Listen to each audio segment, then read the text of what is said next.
Explaining entertainment, keeping you ahead of the culture curve. It's what we do each and every day here on the WDW Pro channel, and that includes explaining to you how to prevent Disney from separating you from that precious money that was so hard to earn, specifically at the Walt Disney World Resort. Now, in the past, I have received many times over people asking me, how do I go to Disney World and save money?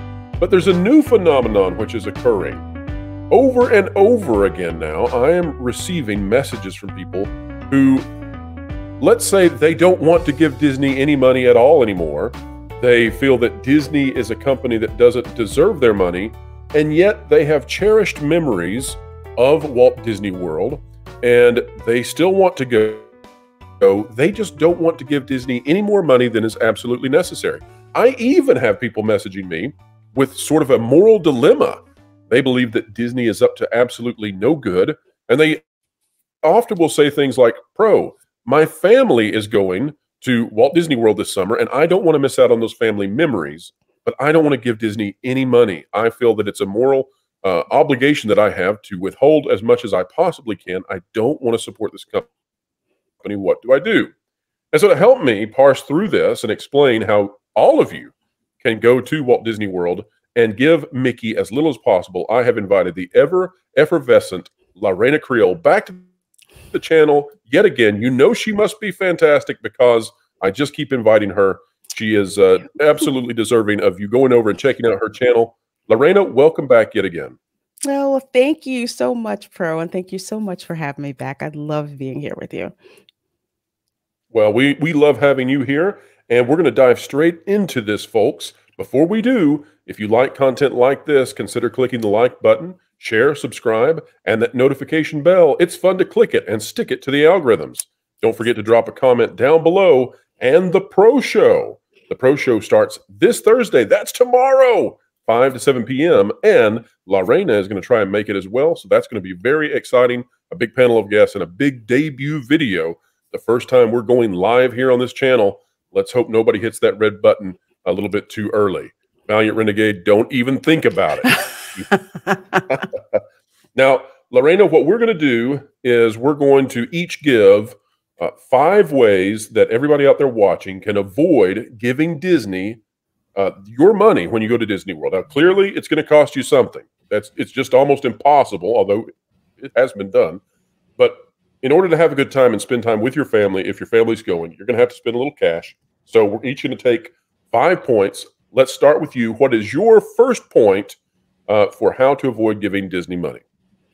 My first point is eat at the hotel quick service locations. Do not dine at the quick service in the parks.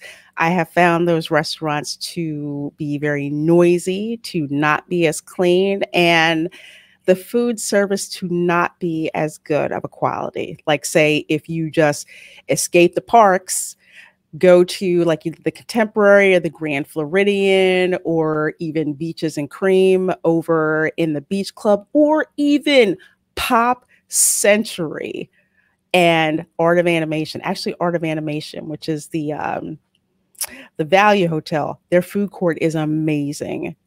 The All right, and if you had to pick one better. of those, if you had to pick one of those food courts, which one would you say is the best for people to stop by and get a quick service meal? Art of Animation. Okay, I'm going to say Port Orleans, and that's what we'll go with. Okay, so Art of Animation, Port Orleans, and you said the monorail stops are always a good idea too, right? Yes, yes. Especially the Grand Floridian, the Gasparilla Grilling Games at the Grand Floridian. And yes, bonus, fantastic. bonus. You and Drunk 3PO, I think, have the same taste in that one.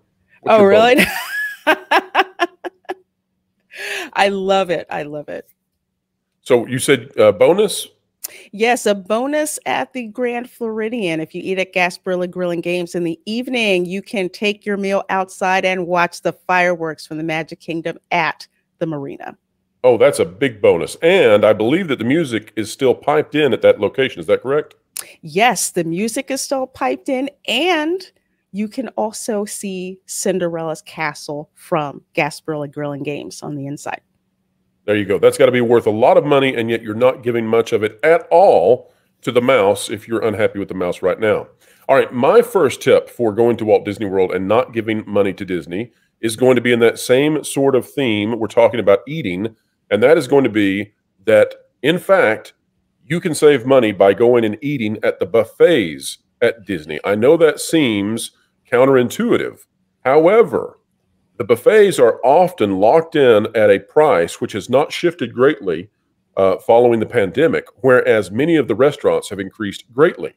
And when you consider that if you go to a buffet, you can often skip one of your meals for the day. So let's say that you're going to stop at Animal Kingdom Lodge and go to Boma, then probably you can skip one of those other meals because you're going to eat so much and you're going to come away feeling happy and, well, maybe a little bit sluggish, but that's okay. But I say to everyone out there, as much as you might think, well, that just doesn't make sense, try it and find out. I think your budget will come down significantly if you will eat at a buffet and cut out one of those extra meals, one of those extra snack times that you would otherwise have. All right, Lorena, any thoughts on that one? I'd wholeheartedly agree with you. The character buffets are good if you're trying to meet the characters and get a meal, kind of kill two birds with one stone, especially if you have little girls who like princesses. You definitely want to do those. The favorite one for the family that actually I just went to this past Sunday, Whispering Canyon Cafe. Fantastic, yes. The Wilderness Lodge. I ate so much food for lunch that I did not eat dinner. Now, did you get a chance to go to Trails End, the one over at Fort Wilderness? I did not. That one is actually going away, and that was one of the biggest secrets out there in terms of saving money if you're going to the Magic Kingdom. So that's one that you're not going to be able to use anymore. So mark that off of the list. Dang it. All right, Lorena, what do you have for your next point? My next point is bring your own water bottles, because now water is free at the Disney resorts. You can ask for a cup of tap water. You can get it. Usually they'll just give you a cup and you can get it right there, because water at the parks is dang near, I think, $3.50, I think, a bottle. And not that much different from what you can get out of the tap. So yes, bring water bottles, preferably the ones that are insulated, because you can put ice in there along with the water, keeps your drinks nice and cold. And especially if you're visiting Disney in the summer, you need to hydrate. So this is a way for you to hydrate without killing your bank account when you're at Disney. Now, I am going to let Disney have it on this one, because I think they did something that is anti-consumer in this regard, and that is that at all of the Starbucks locations on Walt Disney World Resort, up until very recently, you could go to those Starbucks locations, and just like at any Starbucks location, you could get a venti cup of ice water for free. And Disney caught on to that because people were realizing, why am I paying $3 to $4 for water when it's 100 degrees in Florida, when I can simply go into Starbucks and get that free cup of ice water, and it's wonderful. It's better than what's being served at the other areas around Disney. And so Starbucks has now been forced by Disney to label that now when it's ordered, I believe, as an iced tea, which I just think is no good. What? So smack on the Mickey glove to you, Disney. Stop doing that. That's exactly. That's unconscionable.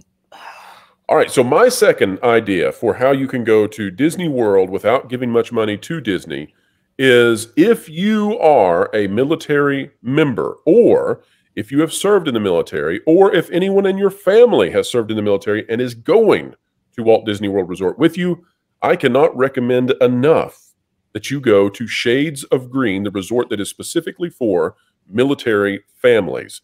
It is tremendously wonderful. You will have resort rooms that are far bigger, far more luxurious than even the best of Disney's standard hotels out there. We're talking this is better than Animal Kingdom Lodge. We're talking this is better than the Polynesian. We're talking 10-foot, 12-foot ceilings in your standard hotel rooms there. And not only that, but Shades of Green also features a very budget-friendly breakfast buffet that I consider to be the very best breakfast buffet anywhere on the property.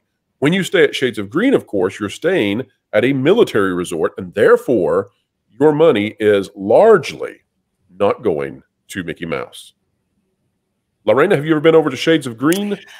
I have not, but I have seen it when I've stayed at the Grand Floridian and, in the Polynesian. We've driven by the Shades of Green Resort. It's right there next to, I think, the Magnolia Golf Course. That's exactly right. Where it is. And they have this luxurious bus that, takes you to the parks, which literally says Shades of Green on it. So folks that I know have stayed there. They've loved it. My former Disney travel agent, when she would book Shades of Green for military folks, sometimes she'd tell me, if you were military active or former military, it could get you over Shades of Green. It's really nice. That's right. It's a wonderful resort. Highly recommend it. And also, it's just as good almost as being on the monorail because it's a very short walk from Shades of Green to the Polynesian. There's a designated walkway and everything. So not a worry there. All right, Lorena, what do you have for your third point? My third point is if you are on an extremely tight food budget, bring your food with you in a cooler and store it in a locker at the resorts. Good idea.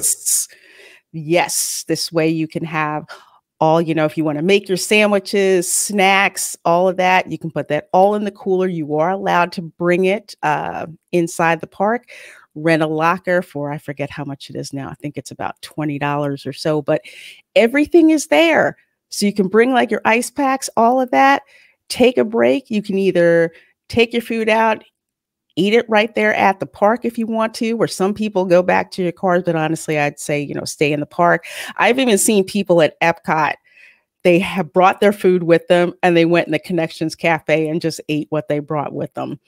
I couldn't be mad at them for that. if you cut your sandwiches into the shape of Mickey, then you might actually get some other guests walk by and say, "Hey, where do we get those cool sandwiches?" And you can say, "Well, guess what? They're not actually $20 here at the parks. I made it for $1 at home." At home. That's right. So real quick though on that one, do you have any tips for people who are going to attempt that? They're going to bring in their cooler into the park as far as getting through security quicker, because having that is going to mean that you have to go through the security line. You're not going to be able to go through more quickly for the guests who don't have any baggage. So what recommendations would you give to help go through that line faster? My recommendation is use those gallon-size Ziploc bags to put I have never thought of that. Food in. I've used Ziploc bags from everything from packing clothes to bringing stuff into the parks, because that way security can see what it is very easily. Even if they move stuff around, they're just moving the bags. They're not combing through all kinds of things to look through it. That is will genius. Get through the line faster, and Disney security will appreciate this, because I've done this with a group of 4 kids and we got through security like that.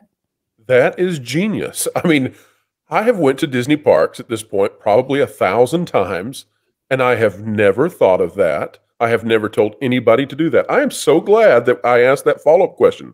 Wow, great idea. All right, well, let's get to my third point, which will not be as good as that one. I love that idea.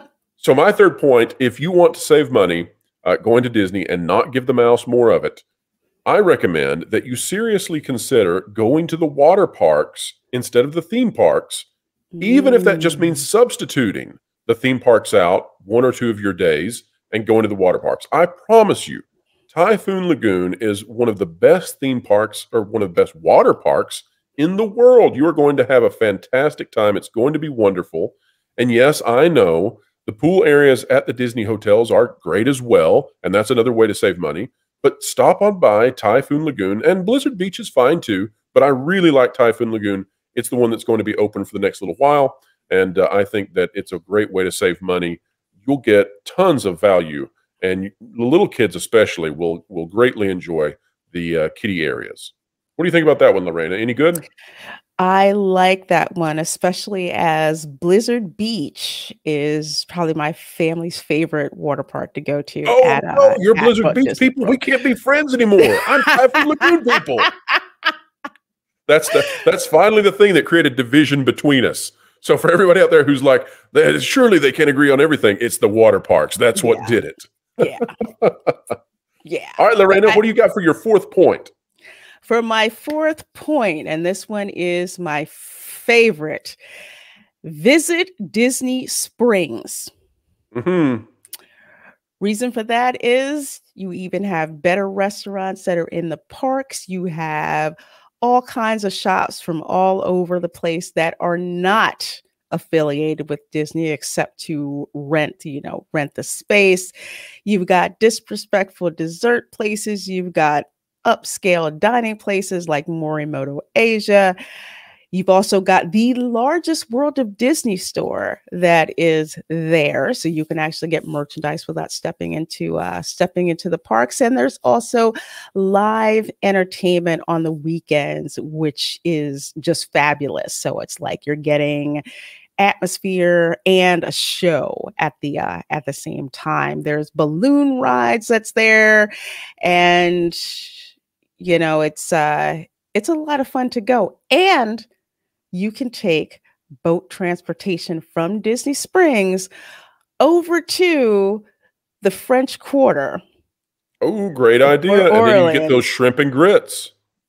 and beignets. Yes, that too. And if you're going to Disney Springs, what would you say is your favorite restaurant there that you would recommend to people visiting for the first time? Oh, my Oh, favorite. tough one. That it's a tough one, but I'm going to say Art's Florida Homecoming Kitchen. I think I said that right. Art Smith, Florida I have not Homecoming checked that one Kitchen. out yet. The food is so good. It reminds me of my grandmother's food from like rural Florida. Well, It's now just this that is a compliment. country down home, just calorie laden food. If you want real, authentic Florida cuisine with a fun flair, Art's Homecoming is where you want to go, especially the fried chicken and donuts platter. Yes, well, that does sound good, and it may also put me into a carb coma. Yeah. So, but once I'm in that carb coma, my fourth point goes well with it because my fourth idea for not spending money at Disney World is that you can go. Let's say that you don't want to go into the theme parks, and you're still staying on property somewhere. You can go to a number of hotels and watch the fireworks for free, like we were talking about with the Grand Floridian earlier. The same is true for the Polynesian as well as the Contemporary. And so you can go and watch the fireworks from any number of locations there. All you have to do is get on the monorail, get on the resort monorail, and ride to one of those locations, hop off. Nobody's going to ask you if you're staying at that resort. Nobody's going to ask you if you have reservations at the restaurant when you're getting off the monorail. But just get off the monorail and go to one of the locations. If you're there near the time of the fireworks, it's not going to be hard to find where the vantage points are because other people are going to be congregating in those areas as well. The music is piped in. So other than a slight delay between the booms of the fireworks and the beats of the music, because you're farther away from it, it's going to be just as good a time. And you'll be able to actually see much of the Magic Kingdom with the fireworks, giving you a completely different experience than if you were sitting on Main Street.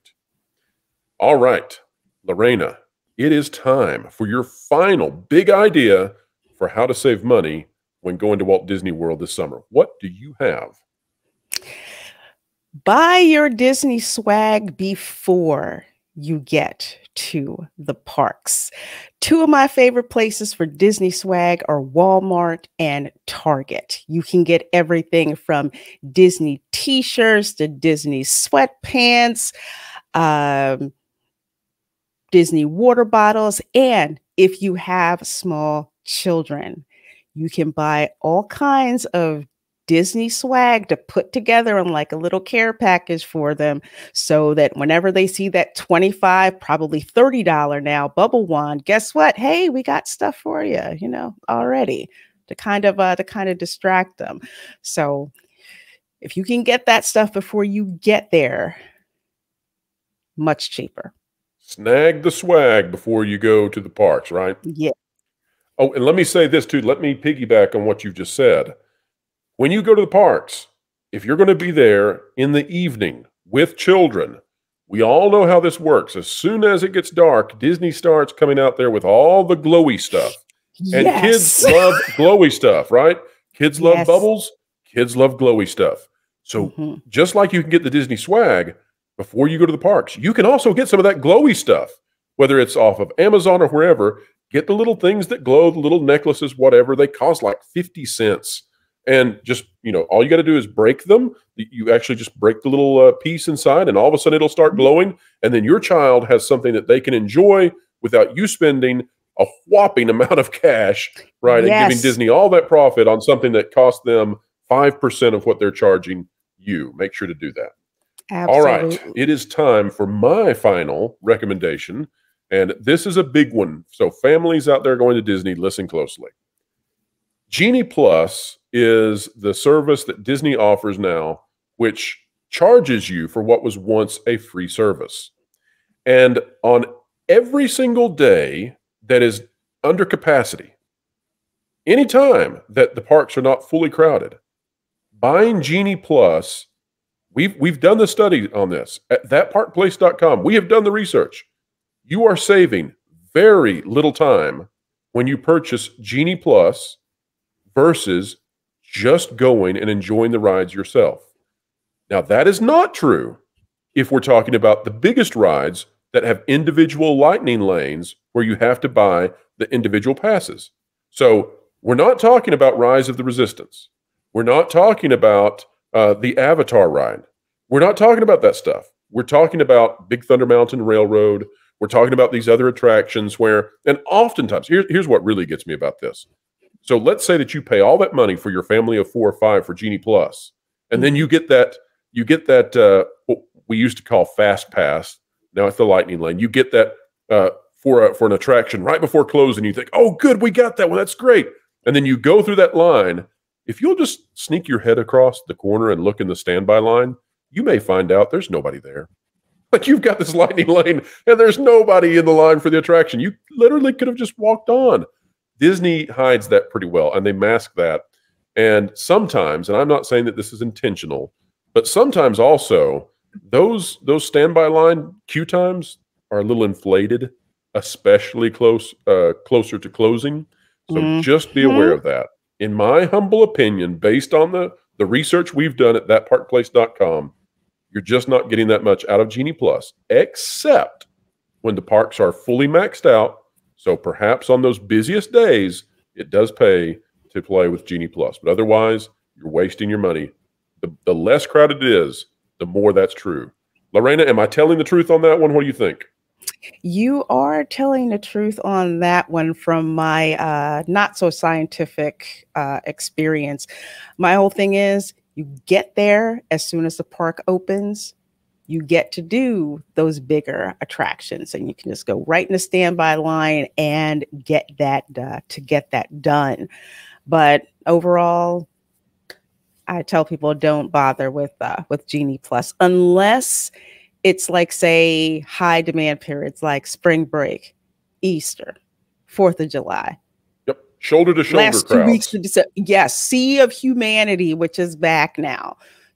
Then possibly consider Disney Genie Plus. But I tell people your biggest thing is to get to the parks early, especially when you have less money than time. Exactly. It pays to come to Disney a little bit early. Be the early bird and then stay late as well. If you want to go back and relax during the middle of the day when it gets hot, when it's crowded, that's fine. But it's the early point and the late points. That's when you're going to ride the most rides out there. Lorena, thank you so much for being here today and helping out all of these wonderful people who have elected to come join us and listen in on these tips. Can you tell all of them where they can find you in this great, big, beautiful web out there? Oh, well, you can find me on Twitter. You can find me on Instagram. You can find me on Twitch, and you can find me on YouTube. All the same handle, Lorena Creole, where I do pop culture analysis, gaming, and of course, theme park streams, both in the park and panel discussions. There you go. And I'm subscribed, so you know that I'm watching that stuff. Folks, if you like content like this, click the like button, share, subscribe, hit that notification bell. Remember, you can stick it to the algorithms when you click it. And we covet your comments. Let us know, what are your top 5 or top 10 ways of saving money when you go to Disney? Also tell us, are you just so done with Disney that you're not even going to go no matter what? Even if we give you tips to help you keep the price way down to where Disney's practically paying you, are you still going to say, no, no, no, I am not going to the happiest place on earth until they make a turnaround? We'll find out, but only if you drop a comment. And that brings us to this point. We do it at the end of every single video, and it's worthwhile. Wherever you are, whatever you're doing, keep learning, keep growing, and keep having fun.